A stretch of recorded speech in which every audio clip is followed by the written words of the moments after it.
सातवं लक्षण म्हणजे कुलदेवी जर तुमच्यावर प्रसन्न असेल तर बाहेरची कोणत्याही प्रकारची वाईट शक्ती, नकारात्मक शक्ती घरामध्ये अजिबात प्रवेश करत नाही. कुणी कितीही वाईट नजर टाकण्याचा प्रयत्न केला तरी कुलदेवी सगळ्या वाईट शक्तींपासून तुमचं रक्षण करते. कारण कुलदेवी किंवा कुलदैवत यांचा वास, त्यांची शक्ती, त्यांची ताकद, त्यांची ऊर्जा तुमच्या घराच्या प्रवेशद्वाराजवळ म्हणजे उंबरठ्याजवळ असते. कुणीही कितीही वाईट नजर टाकण्याचा प्रयत्न केला तरी कुलदेवीची शक्ती, तिची ताकद त्या वाईट शक्तीला अडवते, अजिबात घरात येऊ देत नाही. एवढी ताकद कुलदेवी आणि कुलदेवतेमध्ये आहे. म्हणून कुलदेवीला कधीही विसरू नका.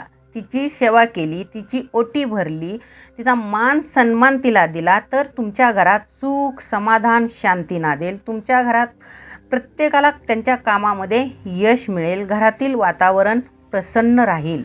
असेच आणखी कुलदेवीचे शक्तिशाली संकेत जाणून घ्यायचे असतील तर खाली दिलेल्या लिंकवर क्लिक करा.